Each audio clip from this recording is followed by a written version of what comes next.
We avoided another government shutdown, huh? This has become the new thing now where we're playing chess or checkers or chicken with other people's money. And if you're out there paying attention to what the media is talking about, social media, Elon Musk, etc., of course, they're all pushing for a shutdown, right? Because it's not their money. They can afford to not get paid for a few weeks or a month. But you see, that's part of why I keep saying don't listen to the noise. Critical thinking, use common sense, don't regurgitate what other people are saying. And I'm saying that for a specific reason. I even saw a clip yesterday going back to President Trump's first term when there was a government shutdown. If you remember, the national Christmas tree was dark. It took volunteers and people getting generators to get it lit up. But think about how sad that is for the country. Now, here's the part they say, and I know one talking head said, we survived it. Yeah, we've also survived car accidents, wars, a pandemic. Yeah, we survived. But so what? What does that mean? It doesn't mean anything because if you're not a government employee, what does it matter to you? But that's what you think. And this is why these shutdowns, this new game that the two sides are playing, are nothing more than BS. Because think about it this way: first place, there are some people that have to go to work during the shutdown. We're talking law enforcement, etc. Do you think they're working as hard? No, they're not, because they've told me that themselves. They sit in the office and they pretend like they're busy, but they ain't getting paid. All right. The reality is, our motivating factor for work is money. You might like what you do, but you can't do it for free. Right. So now let's go a step further. Does it affect the government employees? Because they do get paid, right? If the shutdown's a month, they get paid at the month in bulk. Well, I received an email yesterday from my bank saying, if you're part of a federal employee, we can start talking about, extending payments and everything else. Does that help you in any way? My guess, no. Extending your mortgage another month isn't to your benefit. Right now, let's say I am a government employee and I'm not getting paid this month. What do? I'm going to start using credit cards if I have no choice, right? Is the government going to pay me back the interest that I've accumulated on my credit card unnecessarily because of the shutdown? No, they're not. By the way, I'm going to hold back now a little bit, right? I'm not going to go spend money. I'm not going to go to Starbucks. Now that Starbucks didn't earn money. Let's go to a local coffee shop. That I have a routine, let's say, of going every morning to. That coffee shop isn't making my money until I get paid. And since I haven't gotten paid in a month, let's say, how does that affect that business? I also can't go to Walmart. I can't do A, B, and C. All these things have a snowball effect. So when they say the government shutdown doesn't really affect the government, it not only affects the government employees, it affects the government because there's less staff there, so we're less efficient, right?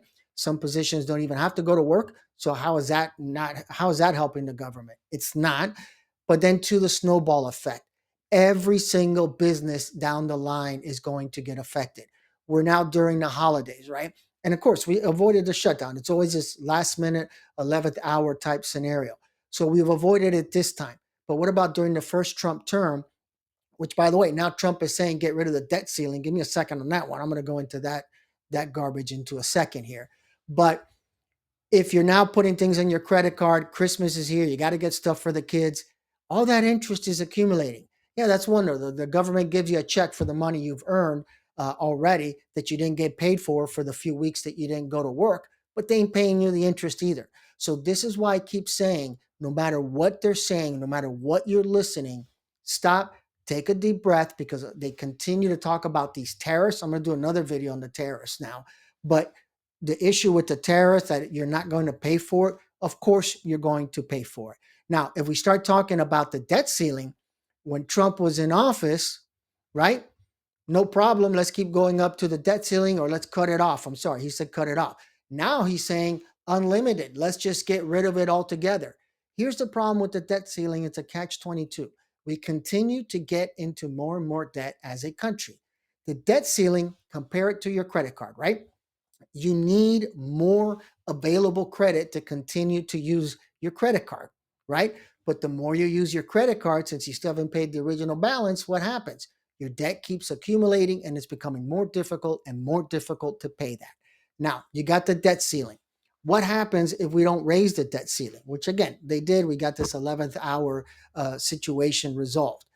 Well, then we can't afford to borrow more money to pay off everything, and ultimately we default on our loans. It would be catastrophic. I cannot imagine. I would have to look up those articles to see what certain economists are saying. What happens if we cannot pay back our loans? I'm assuming the value of the dollar depreciates, right? And all hell breaks loose. Because you know what I'll compare that to? What happens when you default on your credit card? All hell breaks loose, right? You are not credit worthy anymore. And if the United States isn't credit worthy anymore because we defaulted on our loans, guess what? We're in the same position. So even this issue of the debt ceiling, where some people are saying go ahead and raise it, other people are saying just get rid of it altogether. We get rid of it altogether. Who puts Congress in check? Remember, they control the purse strings. So they can just write out checks like maniacs and do whatever they want to do, right? That's what happens if we keep increasing the debt ceiling. But just like a credit card, we aren't paying down that debt. And this is going to be a problem. And if, of course, we've got these tariffs coming in, explain to me how all these factors put in together make your financial situation better. I'll make it simple. It does not. So this is why I keep saying some people are making major purchases like cars right now before Trump takes office because they're concerned about the tariffs. But like I keep saying, if you're getting hit with a 25% tariff and approximately $4,000 more out of pocket out a year, can you afford that new car? That's something you have to analyze on your own. Sit down, do the math, speak to a financial advisor, accountant, whoever, to try to figure out if this is in the works for you or not. All right. So luckily we're out of this shutdown, but we still have the issue of we continue accumulating debt. I don't know how we're going to do that. We could go old school, right? The WPA program, when we started building roads and bridges. Every year you hear Congress talk about that, and it's every year that they don't do it. But that was a way that we built our economy back up. If you think about it, it makes common sense. To me, it's like the Henry Ford thing.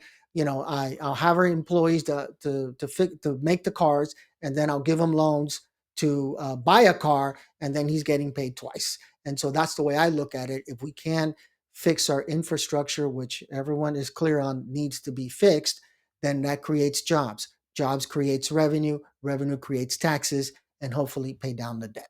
All right. So any questions or comments, let me know. We're getting close to the holidays, so I wish everyone a happy, safe holiday season with tons of money. I hope I don't have to talk about worrying about the economy is going to hell in a handbasket. All right. So take care, everyone, and be safe.